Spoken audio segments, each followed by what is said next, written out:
The family of the late Prince Mangosuthu Buthelezi says he was concerned about the divisions within the Zulu royal family. Buthelezi passed away on Saturday after a month in hospital at the age of 95. His family has confirmed that he will be laid to rest this Friday. A week of mourning leading up to his funeral has since kicked off. For more on this, we are joined by family spokesperson Dr Bhekuyise Buthelezi. A very good morning to you. Thank you so much for your time.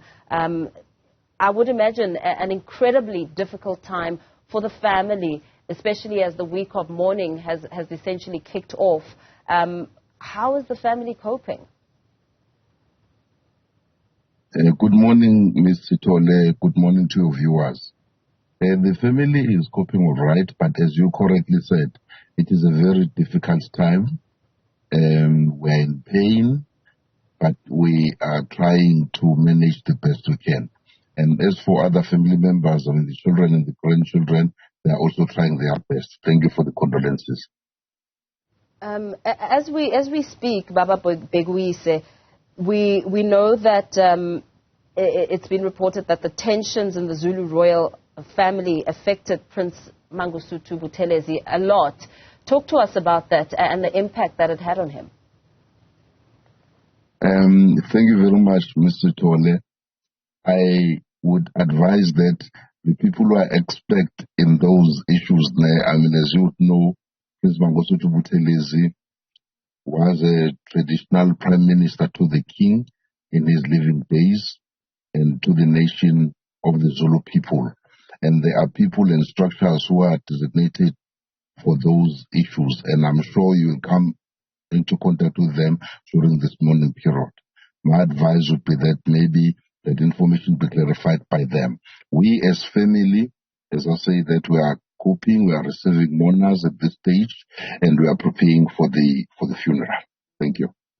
As a traditional prime minister to the various kings, having served and worked alongside them for decades, when it comes to that role, that very special role that he played, what sort of gap do you think there will be without him? Because he was hailed for being that wisdom and guidance during incredibly challenging times.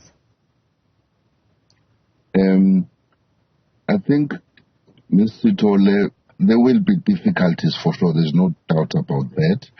But if one looks at history, there are people who do rise to the occasion. Umntwana was a very gifted person, and he had a very unique, I think, exposure because he grew up in the royal court, and the fact that his mother, Princess Makoko, was a daughter of a king, Inkosi Matole Buthelezi of the Buthelezi clan, was Inkosi of a very big clan. So that gave him a very unique perspective on the royal affairs. So that makes him a unique and distinct leader for that reason. So we don't know going forward whether you get people of that caliber and of that ilk. But usually people do rise to the occasion as time goes on. So we do sincerely hope that the Zulu nation is going to have another leader emerging to be able to assume that role to the best of their ability. Yeah, rural affairs and upholding tradition were very dear and close to his heart. What do you think are some of the very important lessons when it comes to that space and some messages, of course, to the young people of today when it comes to culture and rural development and that sense of pride from a traditional point of view? Thank you, Mr. Tole, for the question.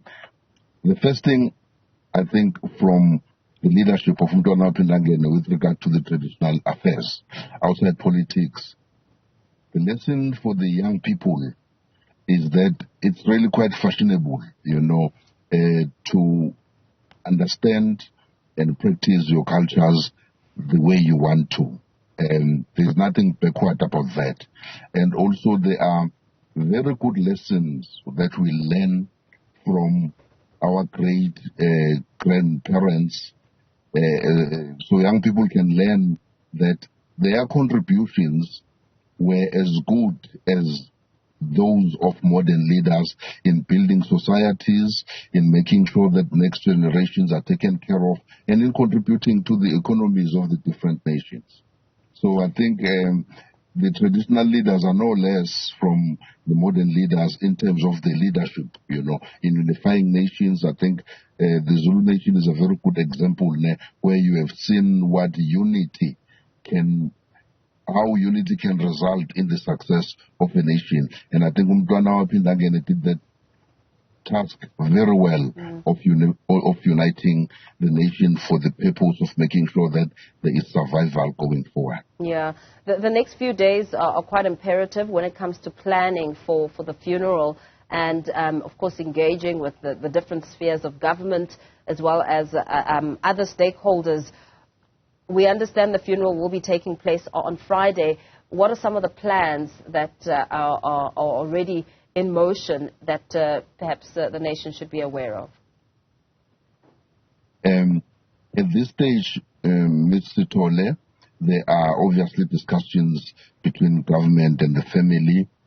There will be a formal statement, issued most likely today.